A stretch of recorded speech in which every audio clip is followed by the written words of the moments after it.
Good morning.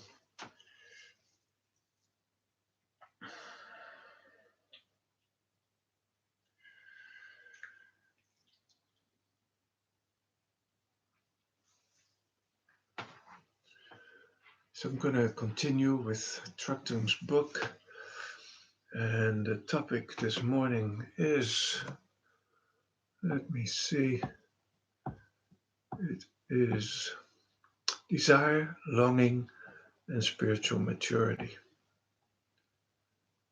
But we start with a little piece called The Kiss of Sunlight. This morning, the sunlight kisses the mist over the mountains, and the mist dissolves, saying, "Yes, yes." The little creek flowing from the pond spills into the river, losing itself, and you can hear its sigh of love. The river will lose itself into a larger river, and this into the ocean, only to be caught up by the sun's rays. Once a small river was traveling across a great distance to the sea. On its journey, it came to the edge of the desert and found it couldn't flow through the heat and sand. From above, the sun spoke to it, saying, "Dissolve into me, and I will carry you out across the desert." The stream, of course, was frightened. To the stream, this seemed like dying. It seemed like craziness and foolhardiness in the extreme. But something in the sun's whisper touched the river's heart. Something about the sun's beauty seduced it, called to its true essence, and it gave itself up into the sun's brilliance.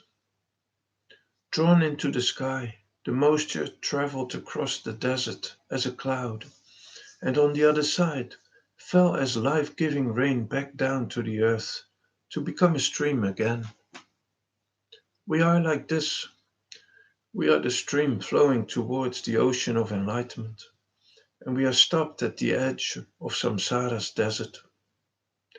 The all-good mother, the Buddha, whispers in our ear, "I have a way. Come, listen to my words, walk my path." Can we let our hardened hearts melt in the warm rays of compassion?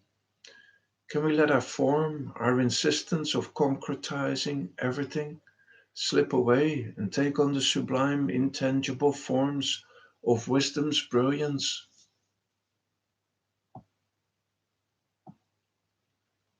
And then a poem. An unbrokenness, not a totality made up of parts, or even a wholeness discrete, single, but a mystery beyond numbers or words. The mystery of lived experience, irreducible to location, devoid of localization, subjectivity, externality, the tender-heartedness of a meaningful expanse. I come to you, you to me, in the unexplainability of love, an always opening out, the accumulation of immediacies, and we grow all together in this unbrokenness of me, you, us, not me, not you, not us, mystery, irreducible, love.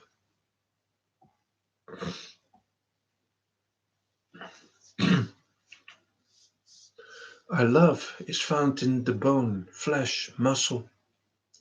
Our love is in the plants we grow to eat, the deep woods where we wander, the engine sound of the tractor. Our love is in the movement of mystery where eye meets smile, where guest meets host, where other becomes beloved. In the end, we live our life fearlessly into everything and everything until there are no more things, only love. To me, that is the meaning of spiritual life. This incarnation of beauty, truth, goodness, and love. Realize this most subtle understanding and live it into all appearing. Question. Often you refer to this mystery and its luminous nature as divine. Why is that? Druktung. Within the continuum of the highest, all terms such as highest and divine are irrelevant. There's only silence, a luminous, divine silence. But in terms of the karmic body, the feelings, the mind's functions, when realization and abidance in, as, of the highest is realized, it is felt as what we mean by the words divine, absolute, sublime, freedom, love.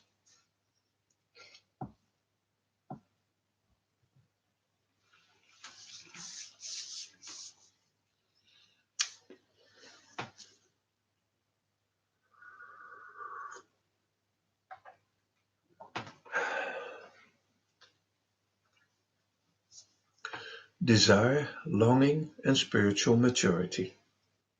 1. There is suffering. 2. There's a cause of suffering. 3. There's an end to suffering. And 4. There's a path to that end. Once you have imbibed the existential force of the first and second noble truths, and only then the third and fourth noble truth arise as a great and tremendously happy longing into enlightenment, or for enlightenment. In between pure delusion and great awakening is the path of spiritual maturing. Ultimately, all desire must be transformed, but not all desire is the same or equally problematic. There is worldly desire that leads to more confusions, and spiritual desire that leads to wisdom. The desires that lead to wisdom should be carefully cultivated, and the desires that lead to confusions should be purified. One moves from confused desire to wisdom desire in order to go beyond all desire. Without this progressive movement resulting from a careful consideration of the teachings, all talk of going beyond desire is fantasy, and spiritual fantasy is the shallowest sort of delusion.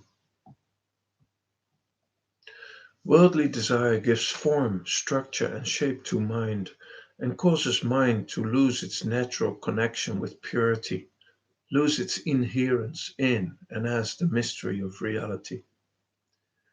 Because the mind and heart are confused as to the authentic essence and nature of awareness, it becomes involved in desires born from ignorance, and it endlessly spins the wheel of samsara through multiple lifetimes. But always the intrinsic wisdom is there, never separate, although it is obscured by confusion and ignorance, and darkened by delusion. Suffering is a very patient teacher. It is in moments when we are suffering that we have the greatest possibility of intuiting our great potential. When we are weary with the endless alternations of good and bad moments in life, tired of pop music, love songs, and the shopping channel, and we find ourselves wondering about how to live a life of greater meaning and depth, we begin to mature in such a way as to be able to make use of a path. Those desires born from thinking about life's deep meaning and the deep longing for truth can't be realized through passing, impermanent things and relations, which lead only to more grasping, confusion, and disappointment. When one begins to recognize all desires as symbols of the longing for truth and directs their energy towards this longing, then desire becomes fuel for the path. Then one can learn to turn any activity into wisdom and bliss.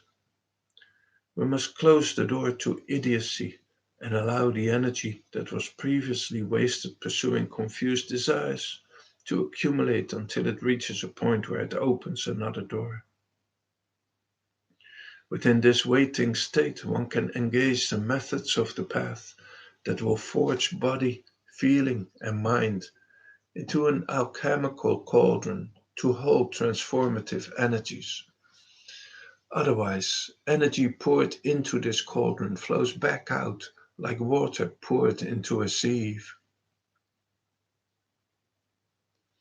Methods of an authentic path and the blessings of an authentic guru are the focusing of mind's wisdom sun. These two, once they are discovered, create a wish to grow within the structure of one's life. And this wish to grow, this longing for truth, has great power. I recall the Sufi saint Kabir who said, "On this path of truth, longing does almost all the work." And this is so very true. It is by harnessing the energy of random fears, hopes, and desires and bringing them into the wish to grow that one gives birth to what might be referred to as a chief steward within the psyche. The chief steward is an aspect of one's psyche that has the ability to draw all the randomness of body, mind, feelings, and whims into a coherent whole. It is the guardian of the wish to grow. If the chief steward is fed the energy from random, confused desiring, it will become like the sun within the solar system holding the planets, random mental and emotional habits in a chosen orbit. The secret of this possibility is the ability to turn all desire into spiritual longing, to redefine what it is we are truly longing for.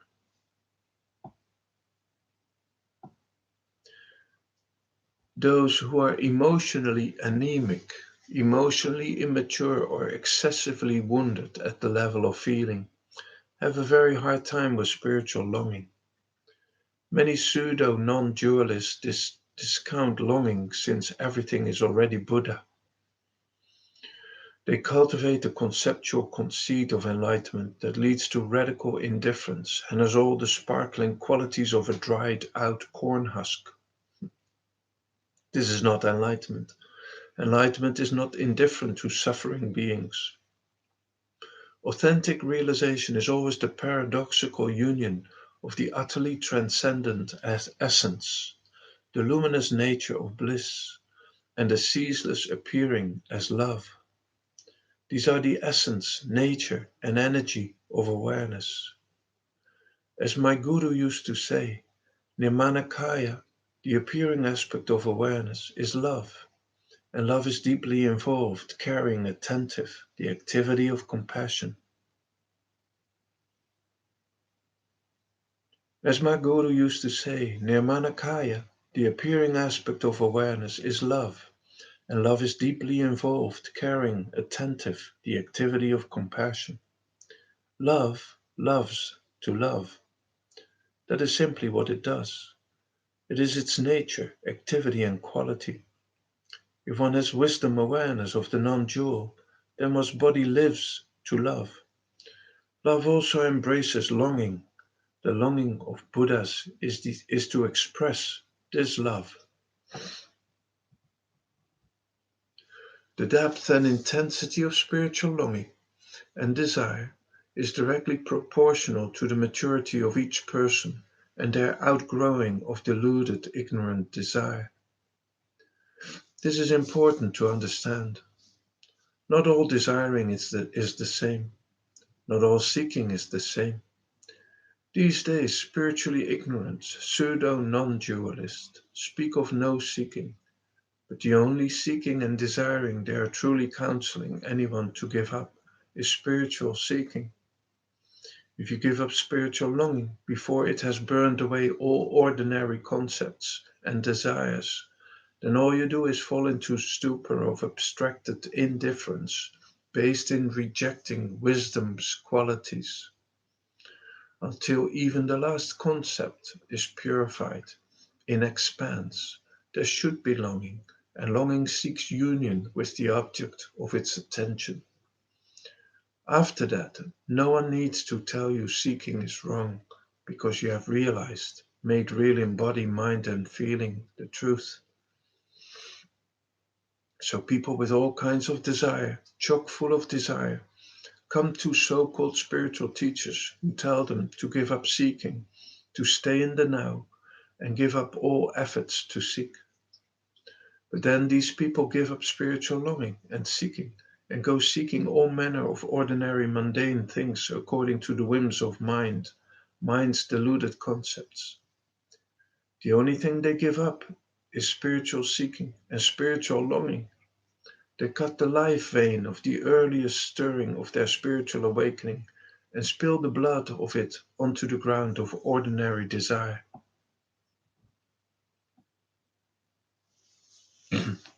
If you have given up all desires, then yes, spiritual longing and desire will dissipate as well. It won't have to be forced, it happens naturally. In the same way as when you put fire into a hollow log and the fire burns up the log and then is extinguished, spiritual longing awakens as the first dawn rays of the fully enlightened state. And then the methods, along with the blessing of guru and lineage, focus those rays until they become a blazing wisdom fire. Medicine is not needed in the natural state of health, but it restores one to it. And when the illness is gone, the medicine is gone as well. Here, the illness is confusion about desire, ego, separation, the relationship between appearance and emptiness, between the divine and all appearances. The path is what clarifies this confusion, and what it uses to fuel that process of clarifying is your longing and desire. In non dual traditions, where there is no authentic realization, the conceptual conceit of enlightenment, there is always a lot of talk, talk, talk. Satsang has become an occasion to spin words, concepts, and ideas about non duality into a haze of intellectual abstraction in which everyone pretends to understand what is being said and concedes, nay, and concludes that being able to parrot the words is enlightenment. But if we examine the qualities of such people, we can easily conclude that this is not enlightenment. Wisdom realization, shining like 1,000 suns that burns from head to toe, is the fully enlightened state. It is beyond ordinary and spiritual longing, but it awakens in body mind feeling another longing, the longing of compassion to liberate beings lost in suffering. At this stage of realization, all longing becomes love, the radiance of awareness as energy, love of appearing, of beings, of appearance as expressing of the divine wisdom bliss. This love longs for all beings to know its own state. It longs into action, the actions of compassion, longs into appearance, incarnates and moves in wind, word, flesh, and action. Enlightenment is everywhere, in your hands, your feet, in the marrow of your bones, in all of the world and its appearance, inseparable from the mysterious purity of the divine essence. Until the world itself is translated into wisdom bliss only, there is not full realization, and longing goes on as the inherent intelligence of that dynamic wisdom. After this translation, longing becomes sunlight, the poetry of spring rain, the expanse of the blue sky. The longing you feel is your most precious possession. Yes, you should not let it be co opted by ordinary desire. You should not make it into an accumulation of bliss, visions, spiritual experiences, and other such useless stuff. This is not the meaning or function of the authentic spiritual path, where the distinction between experience and wisdom is always discovered. Mostly, the ones who tell you to give up spiritual seeking simply return you to the deluded marketplace world of their own ego-driven chatter. Facebook ejaculated opinions and spiritual internet website shopping cart apps. Do not be seduced by this falsity. Burn with longing. Give shape and fuel to that longing through the methods of the path. When path, ego, and longing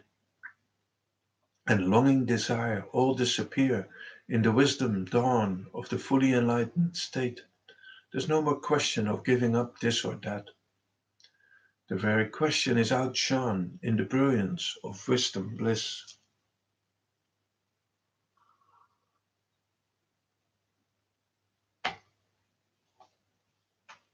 The Baul mystics of Bengal say that submission is the secret of knowledge. Submission of the ego's logic of separation and territories into the wisdom longing and method of authentic spirituality. Then you will not know the unborn wisdom, because to know it there would have to be separation. But you dissolve into that mystery and become that mystery only. You look at your hand, and it is pure mystery of emptiness and divinity. You look at your foot, and it has become the Buddha. Then you will know again all appearances without confusion, and they will be seen, lived, and loved as the non-binding play of beauty and wonder, and you will be able to act as compassion in the midst of confusion. This is the real import of your longing. Your most precious possession, your most precious procession, this longing's desire, is a wish-fulfilling jewel beyond all price. Don't trade it for the shallow consolation of spiritual concepts.